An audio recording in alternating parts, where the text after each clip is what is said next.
This is Lisa from Mobile Tech Review, and this skinny thing is a gaming PC. This is an Origin EVO 15S. We've reviewed the Eon 15X previously, and that one's a 15-inch laptop too, but it's a more chunky monkey kind of traditional gaming laptop design. This is a thin and light. Right here, 15.6-inch gaming laptop, Intel Skylake Quad-Core, i7 6700M, NVIDIA GTX 970M with 6 gigs of DDR4 VRAM, so more than you usually see actually in terms of VRAM here. If this looks familiar, that's because this chassis made by Origin, the same folks who left Alienware and started their own company in Miami many years ago and are making their own designs, are using ODM chassis that are not recognizable. In the case of this one though, this is basically the MSI Ghost Pro that we've reviewed about. We did it a couple of generations ago, a couple of years ago. Now it's up to Skylake as well. Same chassis in here, same specs, same features. So it's an interesting proposition there. I think it's a little hard for Origin to actually compete with MSI because MSI is sold everywhere. You've heard of them, all that sort of thing. But they do bring some good stuff to the table. We're going to look at it now. So this is the Origin EVO 15S, available from OriginPC.com. Like I said, some guys left Alienware and said we can make our own stuff and we can do a great job in the spirit of the original Alienware, which is kind of boutique. It'll give you a lot of choices about the components that you want, a variety of gaming-oriented laptops, desktops too, that sort of thing, and custom lids if you want, custom paint jobs on here. You can choose a variety of things that they offer and get something of your own. That's the idea. Now, when we reviewed the Eon 15X, like I said, that was more of a generic chassis that's available to several manufacturers, so it's not very distinctive and recognizable as somebody else's design. With the EVO 15S, it's an MSI Ghost Pro chassis right here, and it's pretty recognizable. The difference is the lid, of course. Here we have a kind of unified finish instead of the MSI brushed aluminum look to, and you know, they have the waterfall thing going on MSI with their big glowing Ferrari-like logo on the lid. So the lid's a little bit different here, but everything else, for those of you who have looked at the latest generation Ghost Pro with Intel Skylake CPUs, will say, I recognize this. If you take it apart, you'll notice just things like, in fact, I didn't even quite get that back together again right here. The way this wraps around and goes under another plastic piece. When you take it apart, you say, oh, it works just like the MSI. Take a look at the bottom here. A whole lot of Phillips head screws do hold that bottom on. We can see this kind of suede-like material. Again, it's the same thing that MSI does. Why? Because the bottom gets very hot with these very thin gaming laptops. The heat really just it'll get you if you have this against your skin, and this is the hottest area right here. We got plenty of ventilation. We got vents all along here. We have vents over here. You can see we got Sound Blaster Cinema 2 software here. All the stickers, they put them on the bottom so you don't have it all over the keyboard deck like you would with many big name manufacturers, and that's always kind of icky and annoying, so I like having it on the bottom a whole lot better. Stereo speakers here, down firing. Pretty darn good speakers. Again, just like with the MSI, they have some good hardware in here. Now, if we look at the sides, again, real thin, and more ventilation going on. Over here we have lock slot. That's where we plug in the power brick, which I'll show you in a bit. 2 USB 3.0 port standard one, separate mic and headphone jacks. We have Realtek hardware inside for audio. Sound Blaster audio hardware is an optional upgrade if you would like to do that. Front's pretty clean. We got indicator LEDs up the wazoo. That's about it. And on this side here, a USB-C port. Yay, I know a lot of you are very enthusiastic about that. Potential perhaps for external GPUs in the future, though the NVIDIA GTX 970M in here is pretty darn powerful, so it's not like I'm feeling the need to plug in something else right now. SD card slot, full-size HDMI, a mini display port with 6 gigs of DDR4 VRAM. This can drive a 4K monitor certainly easily. And when you're gaming, you certainly have enough VRAM for textures, though the 970M is real well suited for 1920 by 1080 full HD gaming. For 4K gaming, you know, it's pushing it. Depends on the game. Of course, there are intermediary settings like 2K, which can be quite adequate. We have killer E2400 gigabit Ethernet over here, and obviously more ventilation.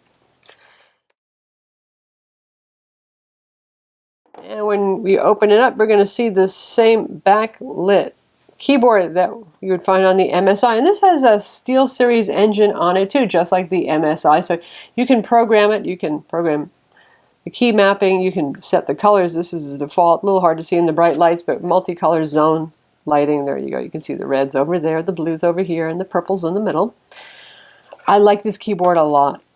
It's got the translucent edges on the keys, and that looks kind of cool, and it's good for the backlighting to spread it out evenly.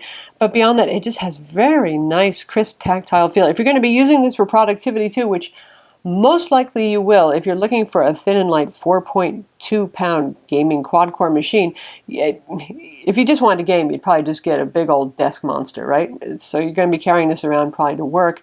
It's a very good keyboard for typing. It's pretty good for gaming too. It has a very positive feel, lots of key travel despite the thin design. So big thumbs up for the keyboard. The trackpad is not bad. It is getting less hideous all the time. Anything based on MSI, usually, I mean, they make some of the worst trackpads, but this is actually pretty usable. Nothing too fancy here, but it's fairly accurate for things like pointing. It doesn't accidentally select more things. It doesn't wander. Not much going on in terms of multi-touch gestures or anything like that, though. Can't have it all. And if for gamers, you're going to be using a mouse anyway or a controller. The power button over here will actually tell you which GPU it's running on, which is kind of handy. It'll either be blue or orange, red, depending on your interpretation of that other color. So you can tell when it's switching using NVIDIA Optimus between integrated Intel HD 530 graphics and the NVIDIA 970M. The display, I know some of you are going to go, oh, those bezels, man. Well, that is what it is. In part, that's because, notice there's a number pad here. To put a full-size keyboard with a number pad, the chassis is going to be big, the size of it. So the display section has to match it, so when you close it, they're the same size. Anyway, two options. We have the 1920 by 1080, that's full HD matte IPS display.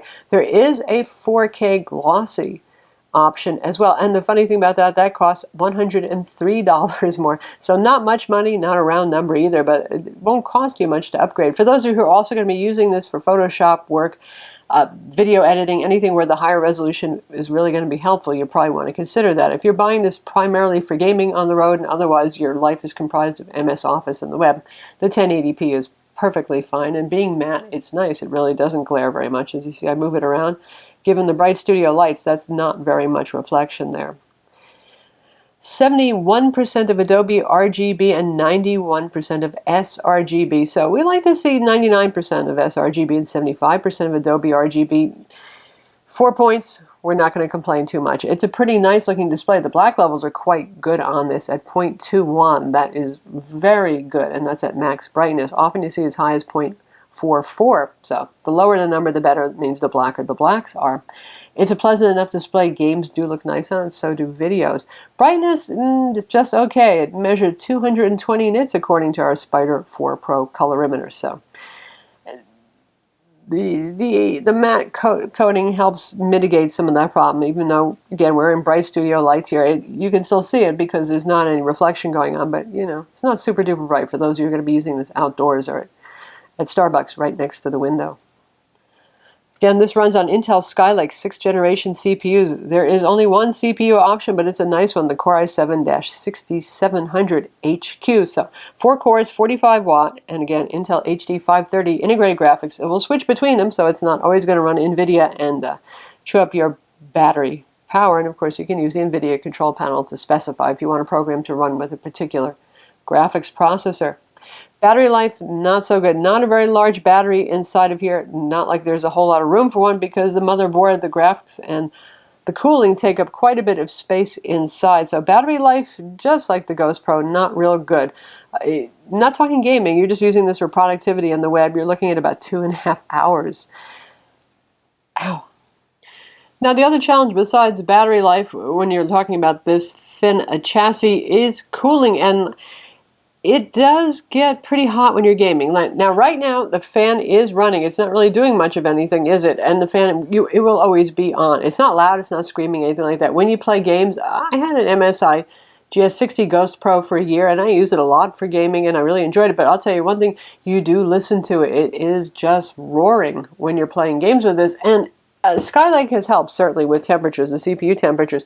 This area down here, this will reach, and this is wintertime right now when we did these tests. When gaming, about 125 degrees Fahrenheit right here. So anything above human body temperature, which is around 98.6, starts to feel a little hot. 125, that's why they have this here, is to protect you. These areas, they don't get too hot. They're 86 to 95 right here. You can use this on your lap if you're just, again, doing productivity work or surfing the web. Just try not to block your vents too much here with your leg.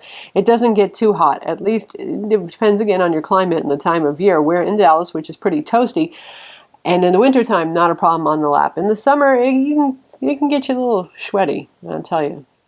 One of the reasons this kind of laptop was so compelling is because there was little that was quad-core powerful, had pretty nice dedicated graphics, and I think that the new Dell XPS Infinity has really kind of blown that market out of the water.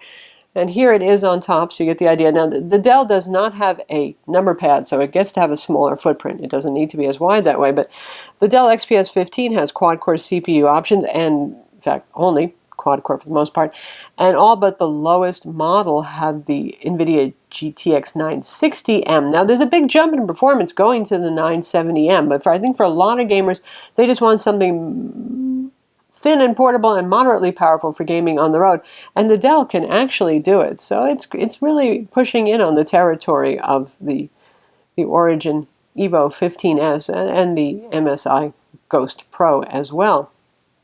And this guy is about $1,300 if you want to get it with the NVIDIA GPU and a quad-core CPU inside. Now, this quickly gets expensive, though, as you start moving up to the nicer i7s and larger SSD storage and all that sort of thing. So this is not a cheap proposition either. But our Origin here, the price for our configuration, which is well appointed enough, is $2,265. That gets you that quad-core CPU, the 1080p display.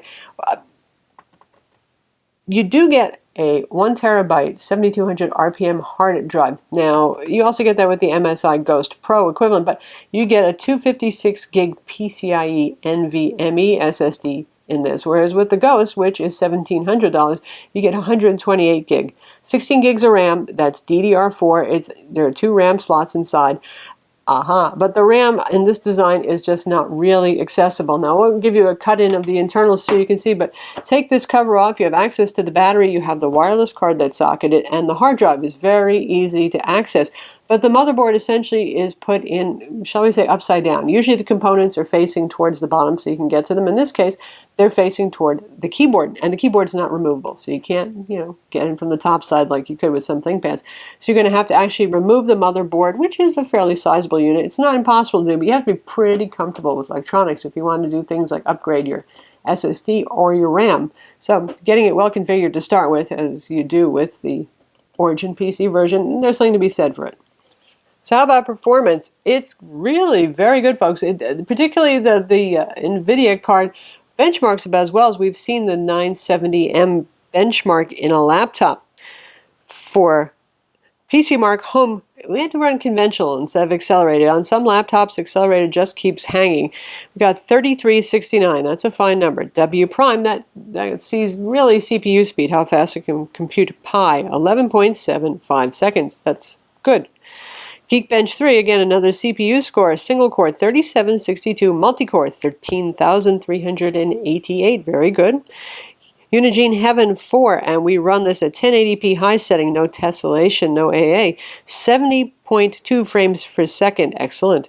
Score equals 1768, and the maximum GPU temp was 86 degrees centigrade, which is very good. That's well below the thermal max, which is around 100 degrees, and for something this thin, one thing I'll say, just like with the Ghost Pro, it may get loud, it may get hot to the touch on the bottom, but the thermals are very good internally. The CPU and the GPU never get alarmingly hot. The CPUs tend to stay around 75 centigrade when gaming, the GPU around, as in Unigine Heaven, around 86, and that's perfectly fine.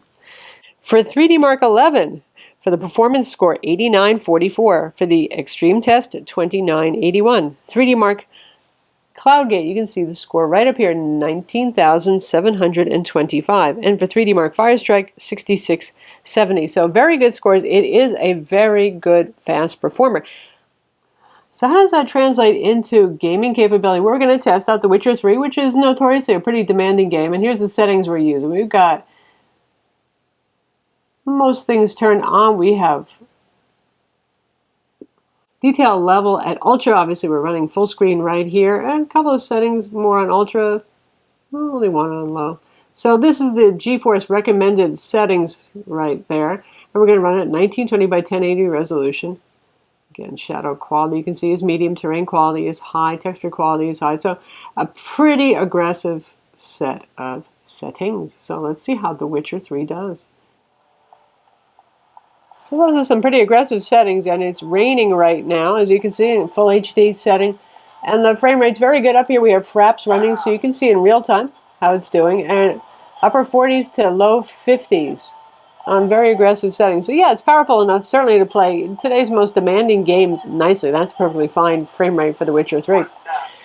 No matter what the game is, you're going to be able to play it on at least a mix of medium and high settings, if not all high settings, and some games high to ultra. Certainly something like Skyrim, even mod Skyrim, is going to eat it up, not a problem. So there you go, a little Witcher 3 on the Origin EVO 15S thin and light gaming laptop. You were probably able to hear the fan through my microphone. It does get very loud when you're playing, but already it is ramped back down, even though it's still plugged in, so it's running at full throttle here. Thermal throttling has not been an issue on this, happily enough. Even playing on battery power, it doesn't throttle that much just to conserve battery power. They leave it up to you. If you only want to be able to run it for an hour because you're playing The Witcher 3 unplugged, that's up to you. This is the power brick. It's sizable. It's not too heavy. And it's certainly ample enough to provide sufficient power to continue to charge the laptop even when you're gaming. So that's a good thing. Other amenities include Intel dual-band Wi-Fi 802.11ac. That's the Intel 8260 Wi-Fi plus Bluetooth module. 720p webcam of so-so quality. Speakers you heard when we were playing the game, it actually sounds much better if you're streaming video or doing just about anything else. In games, it seems to be a bit quieter. The speakers are downfiring, so they do best if they're actually reflecting off of a table, but the Sound Blaster software was not pre-installed on here. That might have helped amp things up a bit, because this is, again, based on the MSI chassis, and the Ghost has some adequate speakers for a 15-inch laptop. So that's the Origin EVO 15S. It's available now, again, quad-core Skylake CPU, 4.2-pound laptop. Very thin design, very portable 15-inch gaming laptop with a graphics card that's good enough to play most current games on high settings. It's expensive, though. I mean, you know, good stuff does tend to cost money, but the challenge is this costs a bit more even than MSI's own Ghost Pro. So it depends on if you like the customizations that Origin offers and their support, which is really very good. You can get things like painted lids on this. Of course, you get a little bit more SSD storage inside, a couple of other little things that give you some value added there. I'm Lisa from Mobile Tech Review. Hit that subscribe button.